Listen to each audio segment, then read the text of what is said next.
छतो कोरी। सिंध सुहारीअ में छते कोरीअ जो किरदार अजीब ऐं ग़रीब आहे, जेको पंहिंजी मासूमियत, अंदाज़े बयां, गुफ़्तगू ऐं सादी तबियत करे सिंध जे ॻोठनि में एतिरो त मशहूरु आहे जो छते कोरीअ वारी ड्रेग हिक ज़रबुल मिसल बणिजी हर माण्हूअ जी ज़बान ते अची वई आहे। ही ख़ासि मुहावरो उन वक़्तु इस्तेमालु कबो आहे जॾहिं को माण्हू थोरी ॻाल्हि खे वधाए ड्रिघो कंदो आहे ऐं अजायो लुड़ कंदो आहे।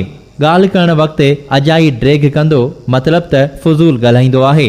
छते कोरीअ जो असुल नालो मोहम्मद छत्तल वलद मोहम्मद साबिर कोरी हो, जेको खैरपुर ज़िले जे ॻोठ खोहड़ा में 3 अप्रैल 1545 ईस्वीअ में ॼाओ। संदसि अबाणो धंधो कपिड़ो उणणु हो, जेका सिंध जी क़दीम ऐं पुराणी सनअत आहे। हिन फन जो सबूत मोहन जे दड़े मां बि मिले थो। कोरी सिंध जी उहा ज़ात आहे जंहिं इंसान ज़ात ते इहो अज़ीम अहसान कयो जो उन जी ओघड़ ढकी ऐं संदसि हथ जे हुनर खे ऊचो मक़ाम मिलियो। सिंधण मलमल जेका कोरियुनि जी सनअत जो आला मिसाल आहे। छतो बि उन ज़ात जो अहम फ़र्द हो जेको कपिड़े उणण जो कमु कंदो हो। चवनि था त छतो नंढपण खां ई ॻाल्हियुनि जो गहीर ऐं घण ॻाल्हाउ हूंदो हो। एतिरे क़दुर जो मिंटनि जी ॻाल्हि खे वधाए कलाकनि में पूरो कंदो हो। उन करे स्कूल में बि हू पढ़ी न सघियो ऐं उस्तादनि तोड़े हिक जेॾनि में हू पूरी हैसियत हासिल न करे सघियो। इहा हालत ॾिसी संदसि वालिद पढ़ाई छॾराए खेसि गामण कोरीअ जे आडाणे ते विहारियो, जिते हू अबाणी सनअत कपिड़े उणण जो कमु सिखण लॻो। हिते बि हू पंहिंजी फितरत मुताबिक़ ॻाल्हियूं करण लॻो ऐं पंहिंजी सादगीअ सबबि उस्ताद खे बि तंग कंदो हो। पर हू हिक महिरबान ऐं शफ़ीक उस्ताद वांगुरु खेसि कम जा गुर सिखाइण लॻो। हिक दफ़े जी ॻाल्हि आहे त छते जे उस्ताद गामण कोरीअ पंहिंजो पटको लाहे आडाणे जे भरिसां रखियो ऐं पासो ॾेई आडाणे ते वेही कपिड़ो उणण लॻो ऐं झट झट में हुके मां बि फूक भरण लॻो। छते वेठे पोणियूं पिसायूं। न ॼाण का चिणग हुके मां उॾी उस्ताद जे पटके में पइजी वई। उस्ताद त पंहिंजी किरत में रुधल ऐं हुके में मगन हो। पटके ते त संदसि नज़र ई कान हुई।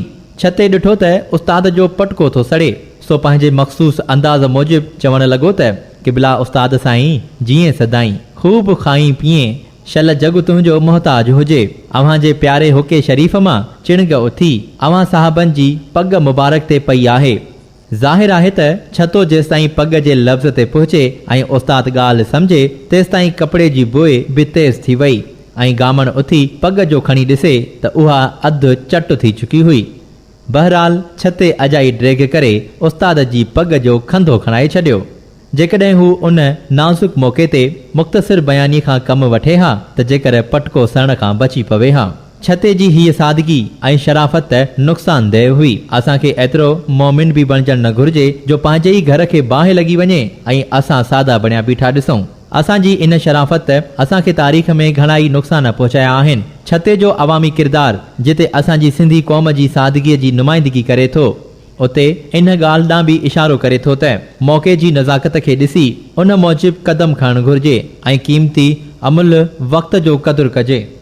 छतो कोरी उस्ताद खां कमु सिखी पंहिंजो ज़ाती दुकान खोले रोज़ानी मुआशरती ज़िंदगीअ में पंहिंजो गुज़र सफ़र करण जी कोशिशि करण लॻो, पर मख़सूस किरदार ऐं आदत हित बि न छॾियईं। ॿिया कोरी रोज़ानो 3-4 ताकिया विकिणी ईंदा हुआ, पर छतो हिकु जोड़ो मस निकाल करे सघंदो हो। उन्हीअ जो कारण ही हो त हू पंहिंजे कपिड़े जी साराह हद खां वधीक कंदो हो। चवंदो हो त ओ साईं, मुंहिंजो ही कपिड़ो सभ खां मज़बूत आहे। सुट ते रंग ईसा नीरोलीअ जो पको चढ़ियल अथसि। धागो बि बिल्कुलु मज़बूत ऐं ताज़ो आहे। वॾी ॻाल्हि त मुंहिंजी उण ते अहिड़ी त सनी ऐं घाटी आहे जो वार जी बि विथी न छॾी अथमि। ख़ूब चोड़ींदो, अघु बि सस्तो, वग़ैरह वग़ैरह। एॾी ड्रेग त को वांदो ई माण्हू बि ॿुधे। उन करे ख़रीदार ॿियनि खां कपिड़ो वठी हलिया वेंदा हुआ ऐं हू वीचारो वाट तकींदो रहंदो हो। हा, अलबत्ता जेकी संदसि तबियत, शराफ़त, सादगी ऐं ईमानदारीअ खां वाक़िफ़ हुआ से खांसि पहिरीं ई कपिड़ो वठी छॾींदा हुआ ऐं हू अहिड़ीअ तरह पेट गुज़रान कंदो रहंदो हो। छतो कोरी जेतोणीकि घण ॻाल्हाऊ ऐं ॻाल्हियुनि जो गहीर हो, पर हू शराफ़त ऐं पराई शइ खां परे पंहिंजे धंधे में ईमानदार ऐं फन सां सचो हो। संदसि कपिड़ो बि हर मिलावट खां पाक हो।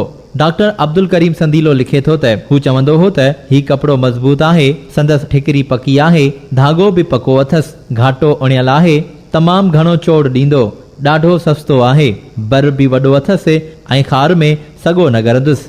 संदसि इहे लफ़्ज़ हक़ीक़त ते मबनी हुआ ऐं संदसि दयानतदारीअ जी गवाही ॾींदा हुआ। छते कोरीअ जो इहो किरदार असांखे जेतोणीकि मज़ाया लॻे थो, पर इन में सबक ऐं नसीहत आहे त ईमानदारी ऐं शराफ़त जो दामन थोरे ऐं आर्ज़ी नफ़े ऐं ज़ाती मफ़ाद लाइ न छॾिजे। छतो ईमानदार, सचार ऐं पंहिंजे हिलाल जे पोरे ऐं मज़दूरीअ सां पेट पालींदो हो, पर ठगी, मुनाफ़िकत, बिचापड़ाई ऐं बेमानीअ खां कोहे दूर हो ऐं पंहिंजे उन्हीअ मख़सूस आदत ऐं रिवायत करे हू अॼु बि सिंधी आवाम ऐं ॻोठाणे माहौल में मक़बूल आहे। सिंध जो ही अजीबो गरीब अवामी किरदार 52 वरियनि जी ॼमार में मग़ज़ जी कमज़ोरीअ सबबि 1598 ईस्वीअ में गुज़ारे वियो।